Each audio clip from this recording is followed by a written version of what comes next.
Green by Egodram. I grew up in a very rural lakeside town in Maine, just about an hour north of Portland. It's now an out-of-the-way tourist destination for the summer folk that come dragging their boats with them all the way along the I-95. But when I was a kid, this place was barely a dot on the map. You wouldn't normally think to use a word like desolate to describe a sleepy New England village surrounded by trees and rolling mountains. But as a kid, the entire place always felt so stale and lifeless. Back then, it would have never occurred to me that this could have been anything other than the demeanor of the locals themselves, which in turn rubbed off onto their kids. Socially backward, stereotypical, xenophobic Mainers whose grandparents' were probably either lumberjacks or fishermen for their whole lives. It was an excruciating bus trip to and from school every single day, an hour each way. My hometown wasn't big enough to have its own school district. They had to bus us off to some other towns to go wherever our parents decided for us. Both of my parents worked and wouldn't usually get home until late, so to kill time after school, I used to go for little hikes in the forest. The really nice thing about Maine is that no matter what season it is, it's always gorgeous. Winter was rough, but always my personal favorite. Something about a few inches of snow all over everything in sight makes the world a bit more quiet. More so than the rest of the year, at least. Come the springtime, naturally the beads of bright green begin to peek out from within the deathly stiff tree trunks and branches. Before you know it, as time passes, you're wandering off into a sort of forest cathedral, sunlight straining through thousands upon thousands of leaves above your head. Everything becomes an invigorating bright green hue with flittering spots of light occasionally breaking through the canopy. I didn't really have a whole lot of friends growing up, so going off wandering was how I spent a lot of my free time. There were lots of dirt roads that all led off to private communities, many of which were summer properties owned by rich folks from Boston or Vermont. We were one of only a handful of families that actually lived out there year-round. My bus stop was actually the very last one on its route. Looking back, I couldn't rightly tell you whatever I was thinking that day, or how this thought even occurred to me at all. But one Friday, as my bus turned around and sped off, I got this notion in my head to wander off in the opposite direction of home. I walked back up the road, watching the rear of my school bus vanish around a corner behind some trees. There was the usual assortment of birds and bugs chittering and buzzing about overhead, but not another sound beyond that. I walked past a handful of dirt roads, all posted private property, and one grassy lot that I've always watched whiz past me on the bus, but never actually thought to explore before. This was going to be my chance to find out what kind of flowers or creepy crawlies called this inviting little patch home. As I trotted happily towards the center of the grass, something snapped my attention like someone put a tiny taser to the back of my brain. To this day, I'm not entirely sure whatever it could have been. Either the sudden sickly calm that overcame the surrounding forest when the birds and animals fell silent, or maybe the 3 chunky limestone rocks looming in front of me like hungry bears. I rode past this grass patch literally every single day of my childhood, twice a day in fact, and I have never seen this before. These perfectly still rocks. Though obviously having been here for some considerable amount of time, still seemed so menacingly out of place to me that the sight of them actually made my heart race. That year, we had an exchange student from Japan, Midori, who told some of the other kids abbreviated versions of her native Japanese folklore, like the one about the turtle-like beings that steal children and hang out near the swamps. Then there was one about the crowmen, sometimes they had tomato red skin, that sometimes like to pick fights with people because they're bored. Several of her stories involved a marking of certain special places by large, seemingly out-of-place standing stones. I guess after having thought about it for a bit, I reminded myself that they were just stories from a distant culture in another country. With all due respect to dear Midori, this is Maine. There are no walking turtles or giant crowmen here in Maine. I brushed my hand over one of the rocks as I walked past it, brushing off what looked to be like strands of loose fibers. I'm guessing that at some point there were ropes tied between these rocks, which I've seen some of the locals use to make makeshift barrier fences.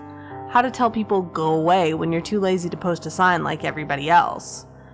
Just past the 3 limestone boulders was a clear, rather wide dirt path leading straight up a hill.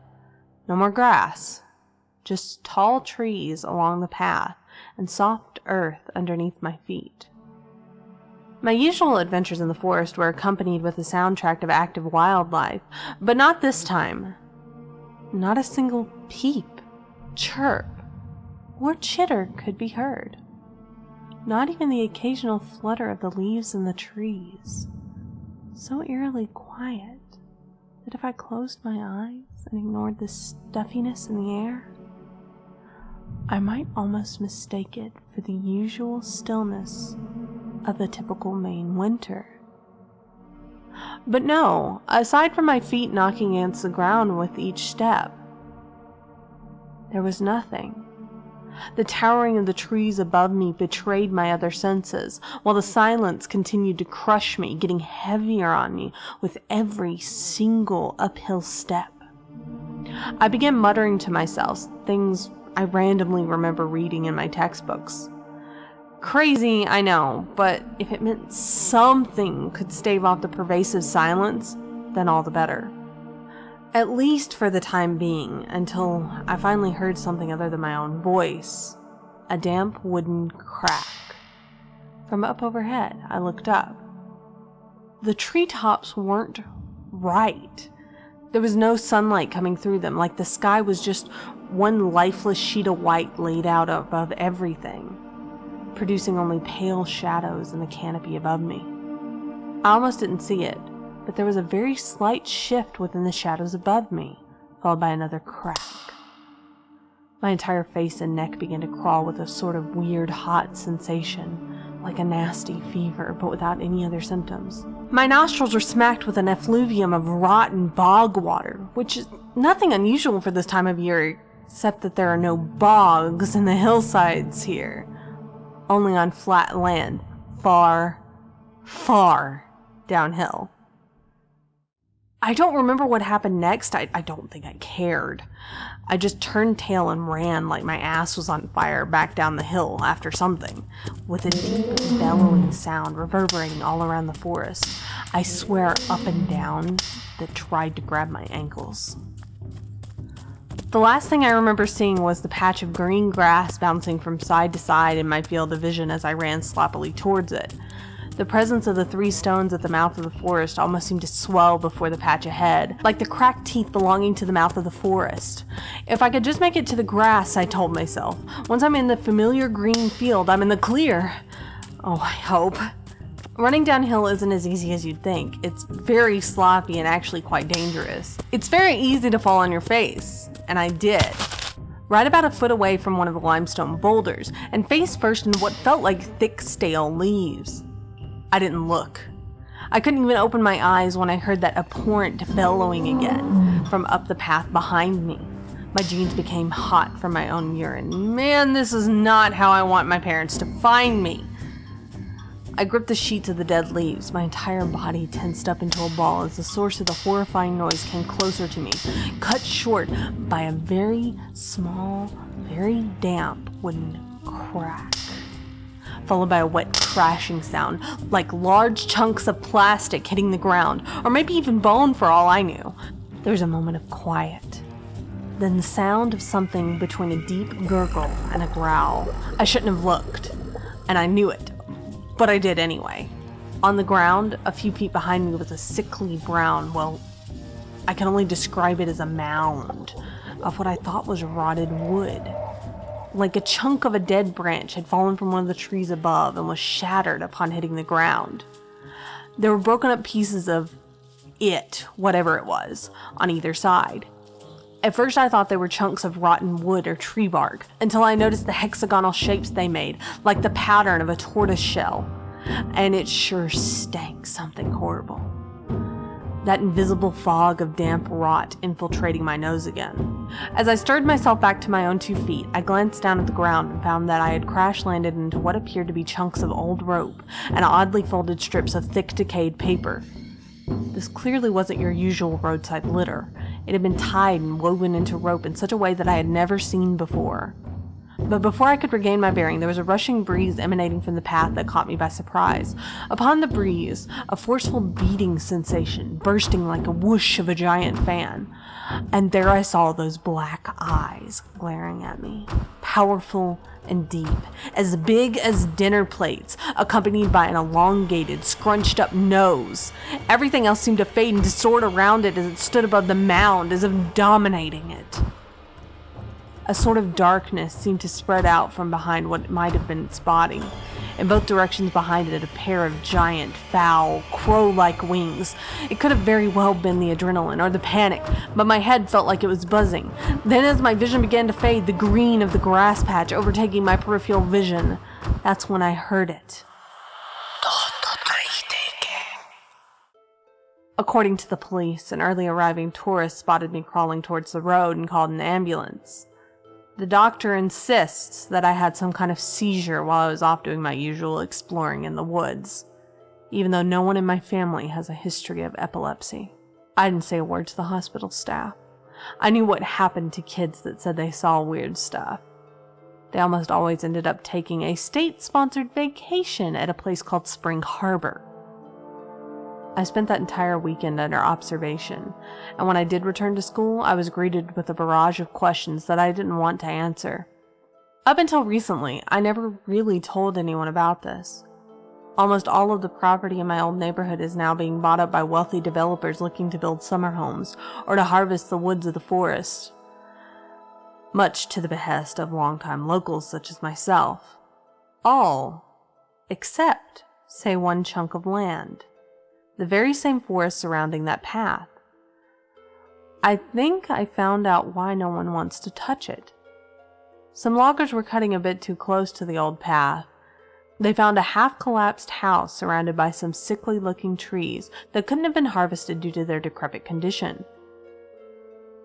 After I dug up some records at the Historical Society's main office in Portland, I found out that the house belonged to a family of Japanese Americans who had been interned at Manzanar, but never returned to their old home.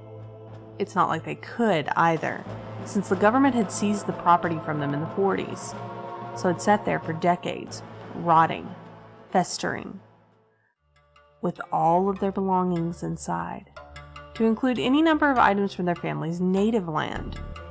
Even long after the war had ended, no one had seen nor heard from these people ever again, except that one day, the road had just been blocked off by 3 chunks of limestone with ropes tied off between them.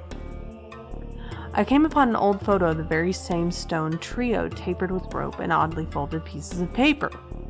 The gorgeous forests of my hometown, once so inviting and full of wonder for me as a child, now scare me, beyond what most would consider sensible. I can barely stand the thought of walking across the road to my own mailbox for fear that something will reach out from the green foliage and swallow me alive. The sound of the wind streaming through the canopy sends chills up my spine. I'd move, but the property has been in my family for so long that my relatives would never forgive me for selling it over what they think is just some stupid childhood phobia. Midori eventually went back home to Japan not long after her time at my old school, but she managed to find me on Facebook. I very discreetly asked her if she'd ever heard the phrase "Ototo Ite before, if it meant anything to her, without giving away any details as to how I'd come about learning it. Loosely translated, she replied, it means, "Get the fuck out."